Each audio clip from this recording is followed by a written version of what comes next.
Hey everyone, my name is Rooster. Welcome back to Mechabellum. In today's video, I'll be covering a game between two players other than myself, Keepals and Sacco.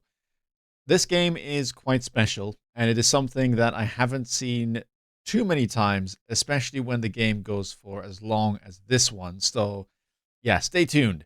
Now, looking at the packs here, Keepals has a lot of Sledgehammer openers and ends up going for Giant Spec. He's mostly known for playing a lot of aggro, loves to play spiders and void eye comps, some phantom here and there. So yeah, I watched this live and he wasn't too happy about not getting a tarantula pack, but I think in the end he was pretty happy with how this game ended up because it was rather unique. Now, he's a giant specialist, and well, that will come into play relatively shortly, and it will be a big driver for what happens in this game. Sacco, on the other side, is a training specialist, starting with Hounds and Steel Balls, and he decides to play this in a more defensive posture, as we see the Hounds behind the towers, and then the Steel Balls all the way in the back. Now, you can play Hounds in this fashion. It is something that Arbiter, another very strong 501 player, has somewhat popularized, I would say, playing Hounds with things like Steel Balls, Rhinos, Phoenixes often, and just kind of running in from, a bit further back than you would normally expect. We do get a doubling down on the right side here from Keepals, so he tries to gamble where Sacco will be, ends up guessing wrong, so it'll be interesting to see how this goes. I guess the one benefit is that the Steel Balls do start quite far back, so there won't be an immediate tower debuff. And, I mean, here it's hard to predict what will happen. It'll just come down to, yeah, the tower debuffs, whether a second debuff will happen or not. Crawlers here, by the way, picked up, I believe, for Keepals, and Crawlers as well, of course, for Sacco, as he levels a Hound, which will allow him to one-shot Crawlers, at least with that one. Crawlers on both sides, streaming in. Should be a tower debuff first here for Sacco, but Keepals not far behind. Gets one himself. And now it's up to these small turrets to clean up. And it looks like Sacco will be able to deal with those crawlers. Although, Sledgehammer's helping out. But now all the crawlers go to the bigger turret. And yeah, they won't be able to help out there. So it looks like Sacco may be able to get away with this. Lots of Sledgehammer still alive though. But Steel Ball, very smart, takes out the building. Takes out the tower, and with the debuff, it will be Sacco's round to win. So that's how this early game goes, or at least this very first round. Now we see round number 2. What does it have in store? It is unit drops. Wasp here, the clear kind of easy pickup. Neither player is equipped to deal with them for now, so a handshake on that is typically what you would see, and we do say Keepals pick it up. Aside from that, I mean, Sabertooth, not amazing into either board, really, not good into Steel Balls or Sledgehammers. Tarantula could be fine, not the most common. I think if Keepals wanted some sort of Chaffler unit, he could have picked up the Arclight, which at level 3 would be definitely quite good versus Hounds and Steel Balls, but he would have had to find something to kill the opponent's Wasp if he expects them. This kind of allows him to pressure the tower, and of course it offers the option to perhaps just win by default. Both players unlock Fangs. Sacco is the only one who buys one though. On that right side, might be able to intercept some of Keepal's Wasps, and on the left we can see there's only a marksman really to kill Sacco's Wasps, although there are some marksmen on the right as well. And I think Keepal's here perhaps not buying the Arclight because he's a giant spec after all, and could potentially try to buy Vulcans into this board. There is armor available on the Hounds, but not on the Steel Balls, so that could be useful moving forward. Just more chaff here being picked up. You can see more crawlers in the back. Pretty tame round overall for both players. And now, again, it's just going to come down to the tower debuffs and, well, who can win that air fight. Steel Ball's advancing more so towards the tower this time, as chaff has been added on the left, so no longer really moving towards the middle. Some do. Right side pushing in, but the Fangs managed to intercept some of Keepal's wasps, so numbers will dwindle over there. Meanwhile, Sacco still has his entire army left alive, pretty much, as the Steel Balls move in for the kill. First tower goes down, not that impactful though. These units should be able to recover, and perhaps the second debuff here going to be better for Keepals. There it goes, Marksman's still alive. The turrets as well, able to help out. So lots of Steel Balls going to fall. Eventually, Crawlers and the Steel Balls do manage to get through. They take down a tower. And as the Marksman dies and the Sledgehammers get taken out, Steel Balls manage to pick up a level. Now it's all down to the Wasp, but I think Sacco does have enough. So he manages to string 2 rounds together here. Should be pretty happy with that result. And now is round number 3. Round number 3, heavy armor shows up. I mean, that is a great item for Sacco specifically, since he has levels available on that Steel Ball. So he picks it up and immediately decides to level it with the intensive training that's back off cooldown. So that is scary. 24,000 hit points per Steel Ball. That is not going to be easy to kill whatsoever. Heavy armor could be useful too, of course, for Keepals. I mean, he is a giant spec and that item is very cheap, but he decides to go for the electromagnetic impact instead. Good spell, very short cooldown, gets better and better as the game moves on. And interestingly here, it can be used as a sort of one-round oil, because it will slow down the units that it hits. And then perhaps the Crawlers will be able to kind of move in front and allow for this Vulcan that's been picked up to kill all of the small units. But yeah, that Steel Ball is likely going nowhere. More chaff being picked up here as well. Late Fang for Keepals to try and catch some of those Wasps. And that is basically the entire round. But as soon as he sees that, he's going to need something other than the Vulcan to kill, because it is not easy to kill a level 3 Steel Ball on round 3 with the heavy armor equipment on it. Here we go. EMP does slow down those units on the right side. Not much is being done, but Keepals knows that he wins. Sacco kind of happy to just stall, with the Hounds trying to kill as much chaff as possible, as the Crawlers are the thing that has the most tower pressure here, the quickest unit.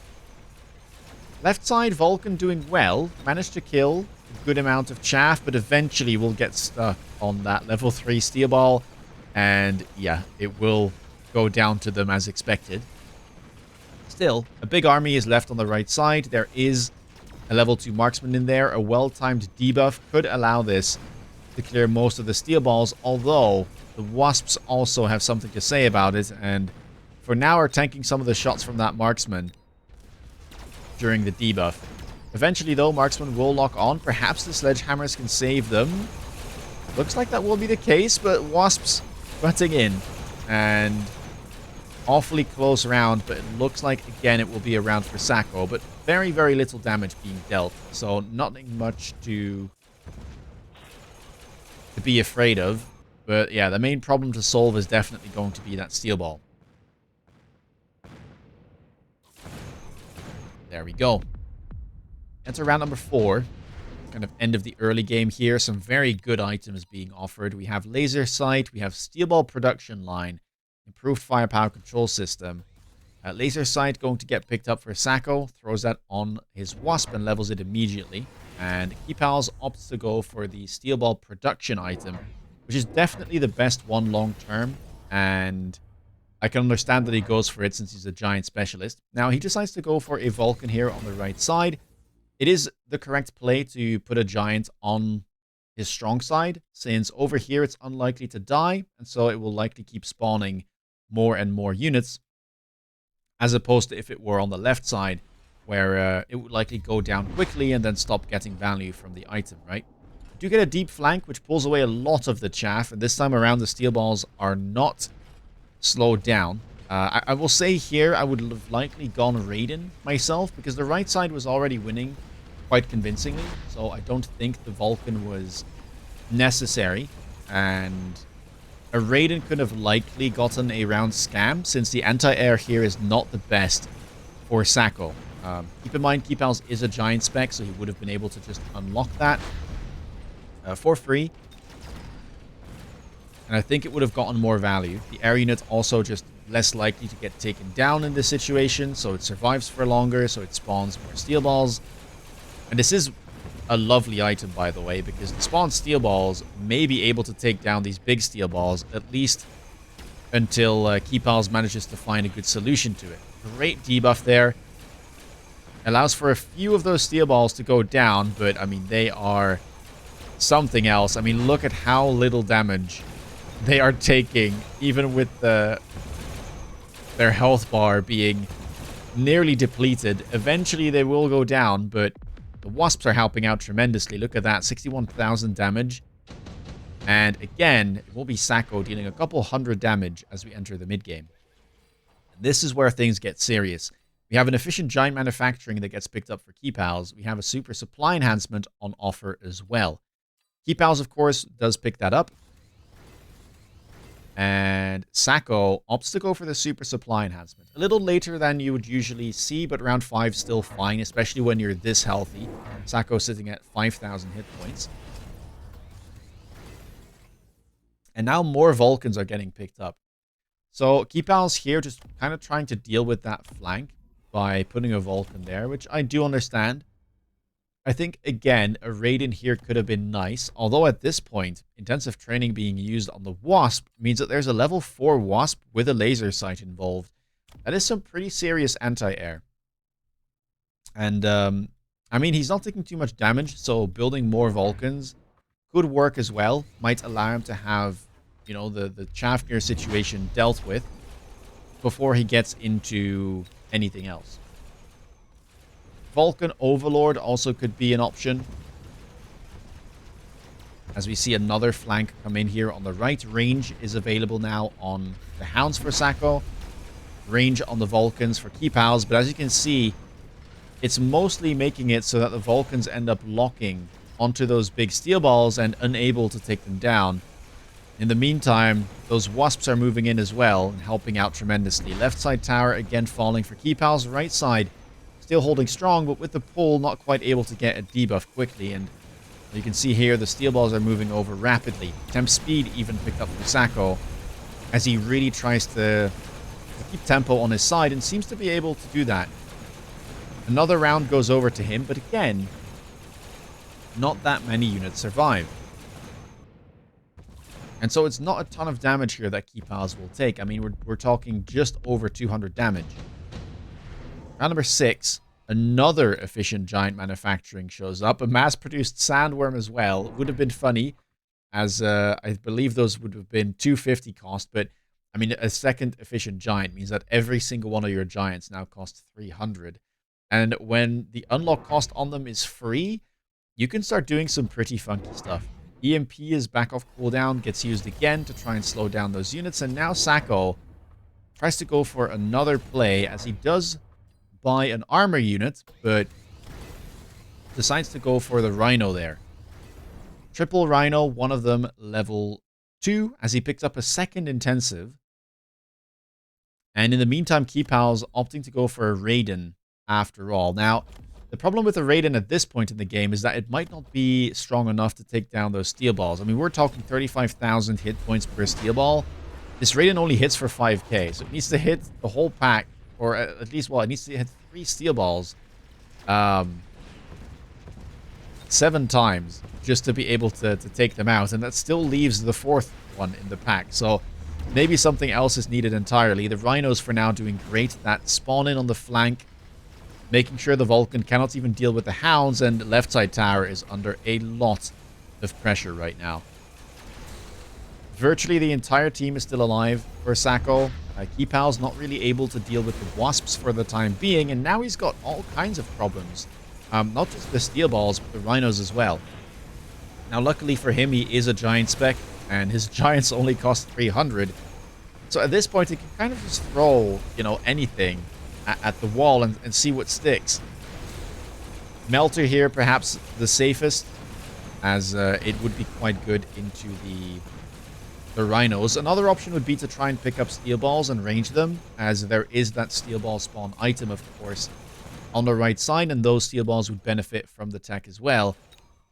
But it probably is just more tempting to try and make giants work here, considering you got the double efficient. Round number 7. Nothing too impressive in here. Could just be a sell. Phoenix is worth 450. Farseer Typhoon worth 500. Sacco opts to go for the Wraith, which is worth 600 total, but you have to sell it across 2 rounds. Sells one, the other one goes onto the flank. Keepals picks up the Phoenix and initially wants to use it to deal with the Rhino, but then starts thinking about how he wants to deal with all of this long term, and then comes to the conclusion that, well, maybe it's just better to try and go for the melting point. In the meantime, Sacco invests into Wasps quite significantly as he goes range and anti-air. So, 1, this is to deal with the ranged Raiden, and 2, perhaps it also is to deal with an expected Wraith pickup there from Keepals. And he wants to keep up the pressure because scaling-wise, it is going to be very, very difficult to keep up with double efficient giant manufacturing. If Keepals buys 3 giants a turn here, he can make 300 resources. Keep in mind, Sacco does have super supply enhancement, but that only makes 150. And yeah, you can see here, Phoenix got sold. There were better things to sell in that unit drop, but Keepals initially wanted to go for the Phoenix. Instead, he sells as he now replaces it with double melting points and grabs a range on those as well. Left side tower also getting upgraded, so it's now level 2. And oil being put to use. Will get ignited, but honestly, that's not too bad as it will get rid of all the chaff, might even kill some hounds. Melting point doing a good job. Wraith coming in. Melting point, though, distracted. Will slowly start taking down the steel balls, but there's a lot of those, and yeah, it takes a while to get through every single one of them. The tower eventually will perish, even with the enhancement. But that still leaves the right side of the board. Level 2 Vulcan over there. Steel ball spawn item still in there. Raiden with the range, of course. Kind of slowly chipping away at the Wasps and a bunch of other units, but look at that. Couple steel balls. Know what's up. They take down the right side tower. That means 9 seconds of debuff here for Sacco, but looks like he might be able to get away with this. Although I say that, this Wasp pack is an absolute monster. 270, make that 280,000 damage. Dealt just this round, as it is level 6 and ready to level up again. It is completely crazy how much this Wasp pack is doing, and at this point, kind of hard to deal with. Round number 8. Nothing too special there. Haste module, perhaps worth picking up. Just a good item overall, especially considering it gives 35% attack, which is a sizable amount. Keepals and Sacco both do pick it there. Goes onto the Wasp. Goes onto the Vulcan here on the right.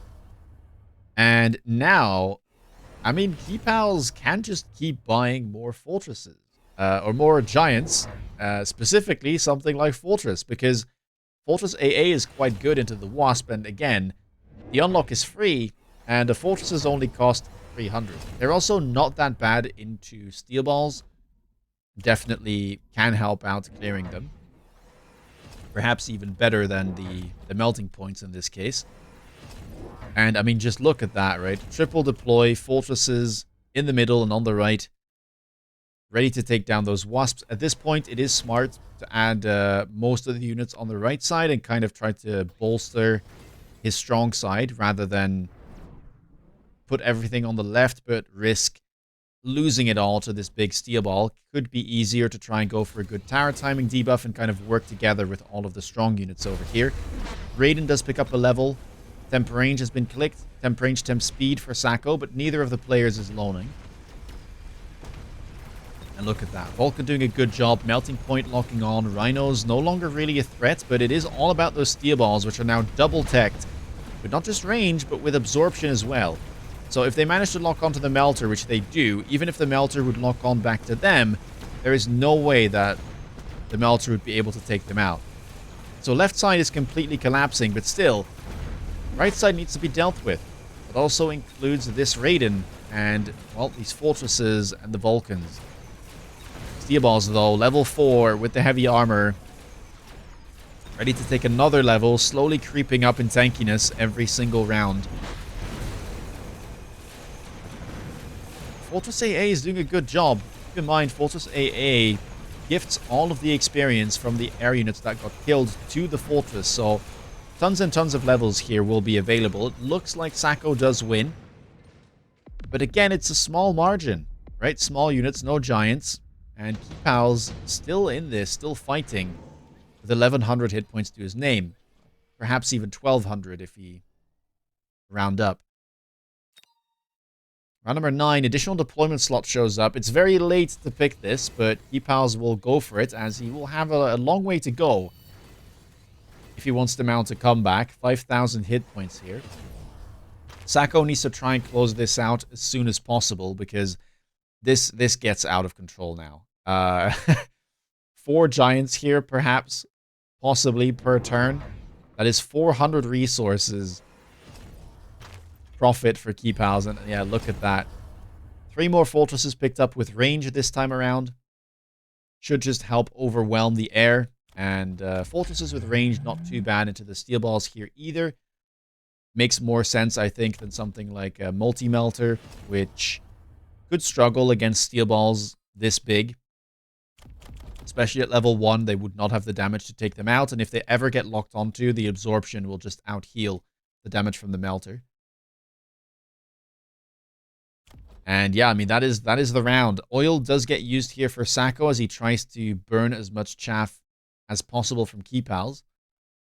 And not sure what else he's doing with the money here. A second defense enhancement has been picked up on the tower. And levels just about everywhere. 600 left in the bank still. And Sacco going to opt to go for a second attack enhancement. Another crawler, and looks like he ran out of time somewhat. Does manage to pick temp range. Temp speed. No loans coming out for Key Pals. No temp range there. But this time around, nothing much happened on Sacco's side of the field. Whereas on Key Pal's end, 3 more fortresses got added for a grand total of 6. And they now have range as well. Now, keep in mind still, these steel balls are an absolute nightmare, and they will gobble up a lot of these fortresses. I mean, just look at them go, splitting up as well. Even locking onto tower there. And with the healing, is able to get the debuff, so that is not going to help the cause. AA Wasps, level 7 at this point.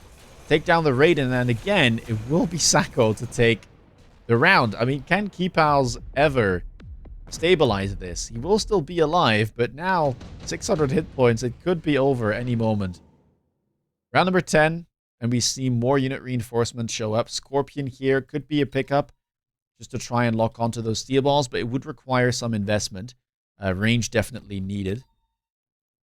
Alternatively, Mustang perhaps could get picked up, but again, it would likely require some investment. You could also take and sell. If you want to take and sell, the Scorpion is worth the most. 750, so with the resources paid, that would be 650.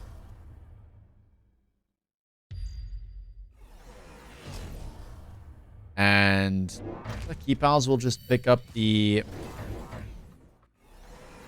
Overlord there.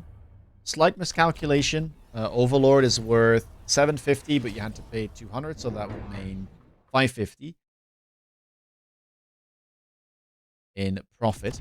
But hey, at this point, it perhaps doesn't matter, because when you can pump 400 resources every round, you can kind of afford to throw around the money. And look at this. I mean, the board is just getting too small for all of these giants at this point. More fortresses have been picked up. Ignite has now also been clicked on the Vulcan. And keep in mind, Ignite now also turns off healing. So if it manages to lock onto the steel balls, even though it might not kill them very fast, it will at least prevent them from healing, which could help tremendously. And just look at this. Temp range, temp speed picked up. Second attack enhancement as well. Sacco opts to go for double Abyss with a Wreckage Recycling tech that allows them to heal for every kill that they get. One of them is even level 2 thanks to that intensive training. At this point, I believe Sacco has managed to mass 3 intensive trainings across this game, which is crazy enough of itself, but I'm not sure if it's as crazy as what's happening over here. Now, one of these abysses needs to go down, but just look at the amount of giants that suddenly stay alive. I mean, Keepals has turned the corner fully here on round 10. Finally, the giants seem to just be able to overwhelm those mid-sized units in terms of value. The Ignite did great, and even though Abyss looked good, perhaps, if picked up a turn earlier, it's not going to be enough here. Plenty of units able to tank for these melters, and as they make their way over, it is going to be Keepals taking round number 10, and, well, unlike Sacco, he deals a boatload of damage when he wins, sending him right down to 1,550 hit points. Round number 11, Advanced Defensive Tactics show up, Tank Production Line shows up as well. Great cards there for the Giants player.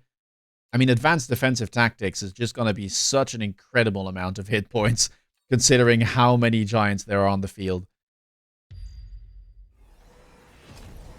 And yeah, there we go. It will get picked up. Abyss sold on the right. 2 more picked up for Sacco. He tries to beacon everything towards the left. Or perhaps towards the center, because, I mean, just look at this board. More melters get purchased. Absorption picked up as a second tech on them, allowing them to heal. And, I mean, what are we even looking at here? I mean, the level 1 fortresses have 64,000 hit points. Keepals could even take the second defense enhancement there, if he so desires. Temp range, temp speed picked up. Bunch of missiles. Looks like it's not going to be the defense enhancement here after all. I think he could have sold the Raiden. It's not doing that much. To perhaps take some levels on Melters or Vulcans, or take the second defense enhancement. But at this point, you have to wonder, does it even matter? I mean, look at this board. It is just such an incredible amount of stats. And, well, Giants are, you know, one of the best at their roles. Perhaps only outdone by Titans in some instances. But can the Titans prevail? They have range now, which will keep them a bit safer. Will it be enough? Melting points for now, not quite able to lock on, and now all of those late units arrive. Ignite, though, will be able to turn off those Vulcans, will be able to turn off the Steel Balls, and honestly deal a good amount of chunk damage as well, which allows those fortresses to finish them off. Right side, the tower goes down. Left side, Melter's still alive. And, I mean, just look at the amount of giants that are converging on the position here. Melters managed to lock on, and that is going to be all she wrote for the Abysses and also for this game. As Keepals finally completes his comeback and deals more than 5,000 extra damage on the final round here. I mean, this was just crazy, right?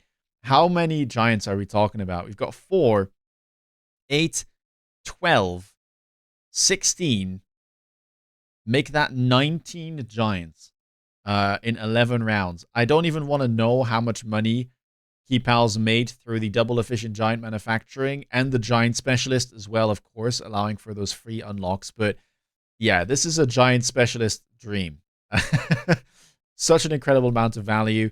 It's not something that you see very often. The stars have to align, but yeah, I don't think there's anything Sacco could have done here. Perhaps on an earlier round, he could have gone for an Abyss play and tried to finish Keepals off. I think that for sure would have been possible with a bunch of testing.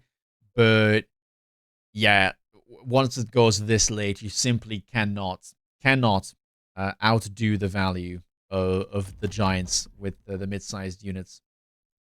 Crazy game. I hope that you liked it. If you did, please leave a thumbs up. Let me know in the comments down below what you thought of it. Have you ever seen a board like this with 19 giants in a 1v1? Let me know. If you want to stay up to date with latest content, please consider subscribing. And if you want to see me play live, check me out on Twitch. With that being said, take care, guys, and see you in the next video. Bye-bye.